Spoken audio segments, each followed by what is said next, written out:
Nous allons maintenant entendre Vincent Kaufmann, qui est professeur à l'université de Saint-Gall, professeur de littérature et d'histoire des médias, qui a consacré de nombreux travaux à l'étude des avant-gardes. Il vient de nous parler de son dernier ouvrage, Dernière nouvelle du spectacle, Ce que les médias font à la littérature, paru au Seuil en 2017. Voilà, alors à mon tour de remercier tout d'abord Antoine Compagnon pour cette invitation qui me touche beaucoup et qui m'honore. S'agissant de ce livre, Dernière nouvelle du spectacle, je voudrais expliquer dans un premier temps en 3 points un petit peu l'origine de ce livre. Ça sera comment j'ai écrit, non pas certains de mes livres, mais au moins le dernier. Triple origine, donc. Il y a tout d'abord mon intérêt depuis une quinzaine d'années pour les médias, ou plus exactement pour certaines théories des médias, pour l'histoire des médias. Je me suis convaincu peu à peu que les médias, les environnements médiatiques, les médiasphères, comme dirait Régis Debray, constituent des paramètres essentiels pour comprendre des pratiques littéraires et plus généralement culturelles. Des paramètres décisifs également pour interpréter des contenus, des textes, des positions ou des stratégies d'auteurs. Ce que nous pensons, ce que nous disons, ce que nous écrivons, nos modes de communication, d'apparition ou éventuellement de disparition, tout cela est déterminé ou du moins marqué par des environnements médiatiques de façon plus ou moins consciente. On peut même faire dans cette perspective l'hypothèse d'une sorte d'inconscient médiatique ou d'un impératif médiatique fonctionnant de manière analogue au surmoi freudien, c'est-à-dire de façon d'autant plus tyrannique qu'il reste inconscient. Il est sans doute aussi difficile d'en prouver scientifiquement l'existence qu'il a été difficile d'établir l'existence de l'inconscient freudien. Je m'en console en constatant que je ne suis pas le seul ni le premier à entendre dans ce que je lis, dans ce que je vois, quelque chose de cet ordre. Une généalogie de la tentative de penser l'inconscient médiatique, qu'on peut comprendre aussi plus largement comme la question de l'affection du sujet par la technologie, devrait sans doute remonter au moins à Walter Benjamin, passer par l'incontournable McLuhan, avant d'aboutir en France du côté de Régis Debray, et plus récemment encore d'un Bernard Stiegler, via Gilbert Simondon, que Jean-Pierre Bertrand a déjà évoqué tout à l'heure. Mais les arguments les plus convaincants à l'appui d'une telle position, c'est à mon sens l'apatride Wilhelm Flusser qui les livre, puis des théoriciens des médias allemands comme Friedrich Kittler, qui est actuellement en passe d'être traduit en France. Alors je ne suis pas techno-déterministe, comme il arrive aux sociologues de le reprocher aux théoriciens et aux historiens des médias, aux médiologues, ou alors je ne le suis que secondairement, c'est-à-dire en étant conscient qu'entre technologie et subjectivité, entre médias et pratiques littéraires, il existe des rapports de cause à effet complexes et réversibles, des actions, des réactions, des rétroactions de toutes sortes, qu'il est passionnant mais aussi parfois difficile de reconstituer. Il y a de la culture, de l'humain, du social dans toute forme de technologie, mais inversement, il y a de la technologie dans la façon dont nous pensons, dont nous écrivons. On pourrait considérer que ce reproche de technodéterminisme, il est un petit peu périmé depuis les travaux de Bruno Latour. En tout cas, je crois qu'il est d'autant plus important d'être conscient aujourd'hui, de prendre acte de ces déterminations par la technologie, que nous vivons une époque de changement médiatique accéléré. À peine la télévision s'est-elle installée comme média dominant, et à peine prenons-nous la mesure de cette domination que déjà la télévision commence à être délogée par les technologies de communication numérique. L'imprimé a été central et quasiment sans concurrence pendant 5 siècles, la télévision aura tenu 30 ans, et le numérique ne cesse de se transformer, de muter, et en passant de contaminer, de reprogrammer tout ce qui lui préexiste. Nous ne pouvons pas faire, je crois, comme si la culture de l'imprimé dont procède une histoire de la littérature également vieille de 5 siècles n'était pas aujourd'hui décentrée et reprogrammée une première fois par la vidéosphère et une seconde fois par l'hypersphère, qui ne cesse elle-même de muter, de se reconfigurer. Nous ne pouvons pas faire comme si finalement rien dans un tel décentrement ne changeait quelque chose à la littérature, comme si celle-ci n'en était pas affectée. C'est du moins ce que j'ai cherché à montrer en m'attachant aux aventures et aux avatars contemporains de l'auteur, qui, c'est ma thèse, n'est plus tout à fait ce qu'il était depuis que les apparitions cathodiques font partie de son cahier des charges, et encore moins depuis qu'il compte ses amis ou ses followers sur Facebook ou Twitter. Cette réflexion très générale a coïncidé avec, c'est ma deuxième origine, une interrogation plus précise qui portait sur les dispositifs, sur les textes autobiographiques au sens très très large du terme. J'ai beaucoup travaillé il y a 15 ou 20 ans sur Guy Debord, et plus particulièrement sur le dernier Debord, auteur de la fin des années 70 à sa mort en 1994, de très nombreux textes autobiographiques, d'autoportraits, etc. Il tombait presque sous le sens que ces œuvres faisaient partie, du moins dans la perspective de Debord, du combat qu'il entendait continuer de mener au-delà de la fin de l'aventure situationniste contre la société spectaculaire, qu'elles étaient donc anti-spectaculaires dans leur intention du moins.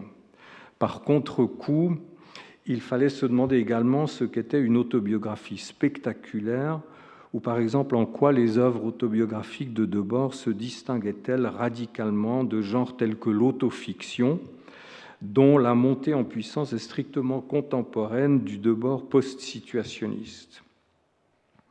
On peut lire l'ensemble des œuvres autobiographiques de Debord, on n'y trouvera rien sur sa vie intime ou sexuelle, on n'y trouvera aucun règlement de compte avec des ex-maîtresses ou des ex-épouses, aucune exécution symbolique, personne à humilier, pas de bourreau ni de victime, pour prendre quelques-unes des rubriques qui font régulièrement partie du cahier des charges de l'autofiction, et qui mettent du même coup celle-ci au régime spectaculaire. Alors il a fallu que je lise ce dernier Debord pour comprendre que le spectacle, c'était peut-être fondamentalement un assujettissement au regard de l'autre que Debord ne cesse de réfuter, de façon parfois tout à fait explicite.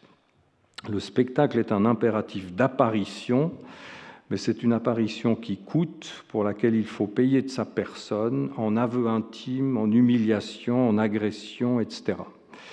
Et c'est précisément tout cela, je crois, que Debord a refusé avec une très grande opiniâtreté.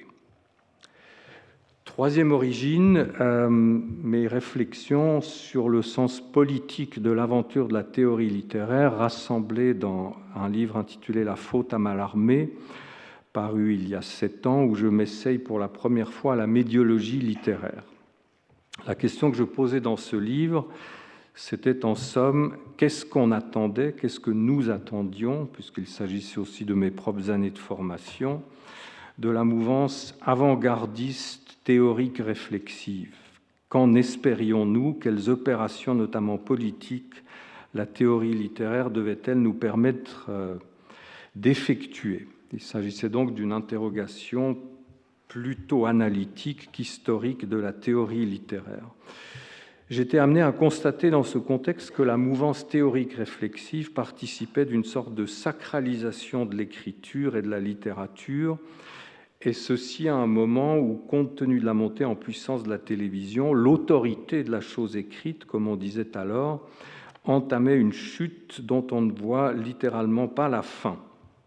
De cette montée en puissance de l'audiovisuel, la mouvance théorique réflexive n'a rien voulu savoir, s'est constituée, je crois, comme sa conjuration, ou ce qu'on pourrait aussi appeler son refoulement, si on retient l'hypothèse d'un inconscient médiatique.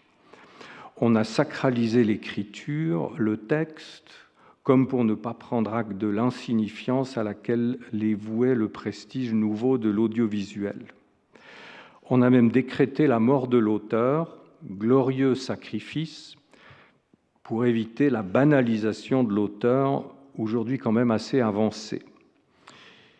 Il était donc tentant, quelques années plus tard, maintenant, de regarder de plus près ce qui s'est passé à partir du moment où la mouvance théorique réflexive a perdu de son attrait, à partir du moment où les digues de la conjuration ou du refoulement ont sauté.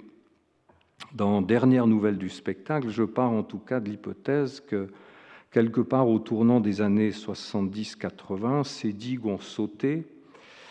Et dans cette perspective, ce livre est aussi une sorte d'ajout à la faute à Mallarmé, une façon de répondre à la question « et après ». Voilà pour le comment ou le pourquoi j'ai écrit ce livre, qui bien sûr n'est pas qu'un ajout à la faute à Mallarmé, c'est aussi et centralement une proposition théorique, on ne se refait pas tout à fait, pour penser la spectacularisation de la littérature, un phénomène qui saute aux yeux de certains, et souvent à mes propres yeux, mais pas toujours, j'ai parfois mes doutes, alors que d'autres se contenteront de hausser les épaules en se demandant où et comment on a pu voir quelque chose de cet ordre. Mais c'est peut-être le propre de la théorie de nous faire voir ce que nous ne voyons pas sans son aide. Donc oui, je revendique l'ADN théorique de ce livre, et je pars du principe que le spectacle, dont les conditions de possibilité technologiques sont autant l'audiovisuel qu'aujourd'hui les technologies numériques, que le spectacle existe et qu'il affecte la littérature.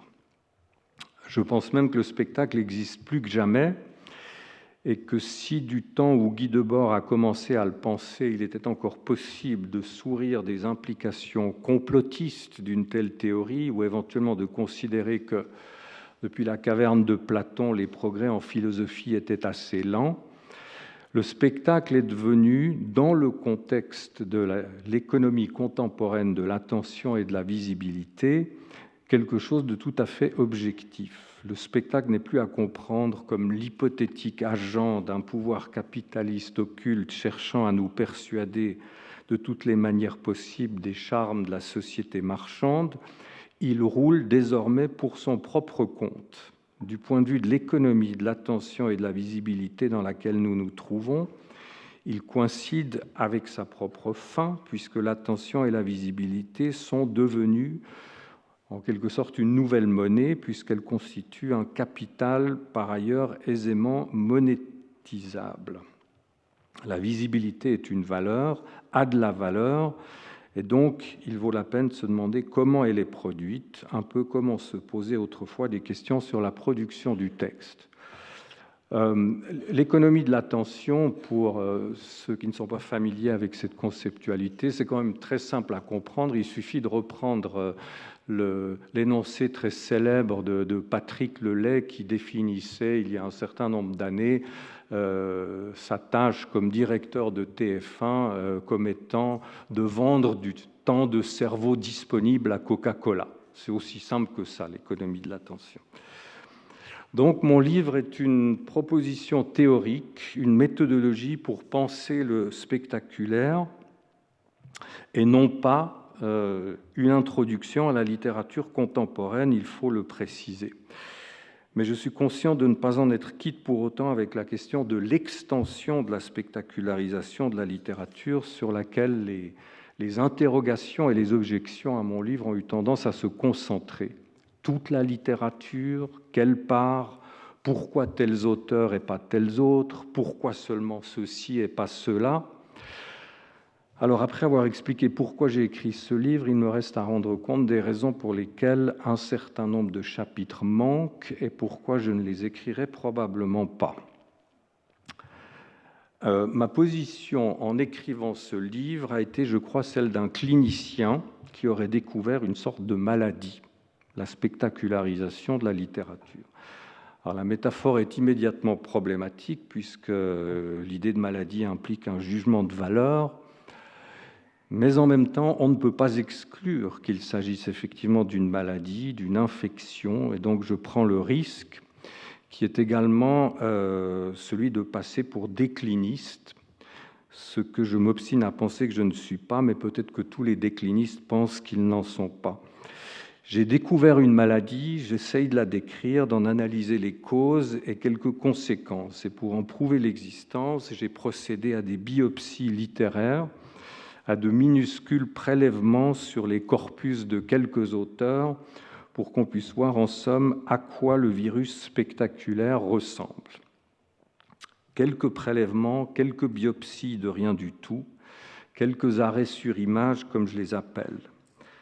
Je ne me prononce pas sur l'état de santé de l'ensemble des œuvres convoquées, que je ne réduis bien entendu pas à ces quelques cellules éventuellement porteuses du virus, et je ne me prononce pas non plus sur tout le reste, sur tous les autres auteurs, ce qui fait quand même beaucoup. Pour continuer de filer ici la métaphore médicale, je dirais, toute proportion gardée et toute modestie mise à part, je suis un peu dans la position d'un Freud découvrant la névrose. Alors que fait Freud ? Il va d'une part présenter un certain nombre de cas cliniques devenus célèbres. Je pourrais dire dans cette perspective que Christine Angot est ma Dora à moi, et que Serge Doubrovski est mon homme au loup ou au rat, plutôt au rat. Mais d'autre part, Freud va poser la névrose comme la chose du monde la mieux partagée, comme notre destin à tous ou presque tous, puisque nous n'en sortons que par la porte de la perversion ou de la psychose. Je crois que le spectacle fonctionne un peu de la même manière.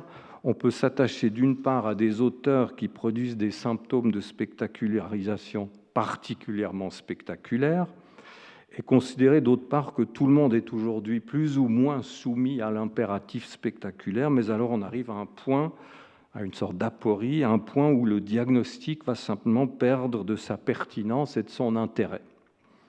Donc, d'une part, la spectacularisation de la littérature telle que j'essaye de la décrire ne concerne pas seulement les auteurs dont j'ai parlé, ni même seulement certains genres ou types de textes, comme par exemple l'autofiction, qui bénéficie dans mon livre d'une sorte de privilège historique, voire autobiographique, puisque c'est ce qui m'a d'abord frappé moi. Il y a de très très nombreux autres auteurs auxquels j'aurais sans doute dû m'intéresser. Mais d'autre part, la spectacularisation ne concerne certainement pas tout le monde. Elle suscite aussi de façon plus ou moins consciente, plus ou moins intuitive, des stratégies de résistance, des lignes de fuite ou d'affrontement, comme les pervers ou les psychotiques en trouvent pour échapper à la névrose. Et puis, chez beaucoup de ceux qui sont affectés à un titre ou un autre par le spectaculaire, comme le montreraient des biopsies bien faites, on peut très bien considérer que ce n'est pas un paramètre nécessairement déterminant de leur pratique et que les réduire à cette dimension-là n'a pas forcément beaucoup de sens. Vous pouvez avoir dans votre peau des cellules dysplasiques, mais vous n'en êtes pas déjà mort pour autant. Alors quel est le programme ? Il resterait à écrire un deuxième volume qu'on pourrait intituler « Autres exemples de spectacularisation ». Selon les critères exacts qu'on se donne pour définir celle-ci et le sérieux des individus qui se chargeraient du travail, un tel livre comporterait probablement entre 200 et 50 000 pages. Ensuite, il faudrait écrire un troisième volume intitulé « Résistance au spectacle » au pluriel, qui pourrait être un peu plus court, mais ce n'est pas sûr. Cela dépend en fait du nombre d'auteurs qu'on réserverait pour un quatrième volume, qui recueillerait les indécidables ou les indécis, dans lequel on ferait l'inventaire de tous ceux dont on ne sait pas s'il faut les mettre dans le second ou le troisième volume, parce qu'ils auraient par exemple un pied dans le spectacle et un autre dans sa dénonciation. Une Chloé Delhomme, à qui je consacre quelques pages, pourrait très bien entrer dans cette dernière catégorie. Mais comment dire, je n'ai plus vraiment l'âge de jouer aux catégories qui, pour être tenables ou pertinentes, vont exiger un processus de différenciation, de précision presque à l'infini, qui sera aussi nécessairement un processus de dilution. Et puis, s'agissant du spectaculaire, il y a aussi le problème que il faut peut-être éviter les catégorisations trop précises parce que celles-ci entraînent presque immanquablement des jugements de valeur. Ça m'a frappé aussi dans les réactions à mon livre. Quand on pose la question « est-elle spectaculaire ?», c'est une question qu'il est souvent difficile de trancher, mais elle est la plupart du temps reçue comme un « est-il ou est-elle un bon ou un méchant écrivain ?» Et c'est une question à laquelle je crois avoir refusé de répondre du début à la fin de mon livre, faute de critère irréfutable pour le faire, faute aussi de goût pour des approches en fin de compte normatives. On peut sans doute être un bon écrivain tout en ayant quelques pieds ou quelques orteils dans le spectaculaire, et inversement, ne pas en avoir n'est pas un label de qualité littéraire. C'est là tout le débat avec les fans du champ littéraire et du capital symbolique. Donc, pirouette et salut avant que le rideau ne tombe, c'est un peu à chacun de continuer l'enquête et la discussion selon l'intérêt ou les intérêts qu'on y trouve. Je terminerai par une petite mise en garde à celles et ceux que j'aurais réussi, j'espère pas trop, à enthousiasmer pour de futures chasses au spectaculaire. C'est salissant le spectacle, c'est salissant de se plonger dans son économie sacrificielle, et c'est peut-être une bonne idée de ne pas garder les mains dans le cambouis trop longtemps. Donc, conclusion, veillons à ne rester que des intermittents du spectacle. Merci.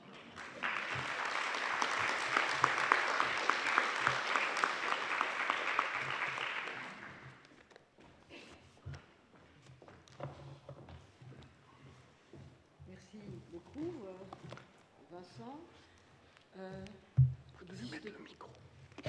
Existe-t-il des irréductibles au spectaculaire ou pas Des irréductibles, des gens qui échappent complètement, pour vous, ou plus C'est une question à laquelle il est très très difficile de répondre. Ou bien est-ce que même ceux qui voudraient être irréductibles sont récupérés malgré eux? Voilà, ça pose immédiatement tout le problème de la récupération. On peut commencer par se demander si Debord a été un irréductible opposant, ennemi du spectacle, s'il n'a pas été récupéré. Ensuite, c'est presque une question d'interprétation. Quand on devient trésor national, ça finit quand même par poser un problème.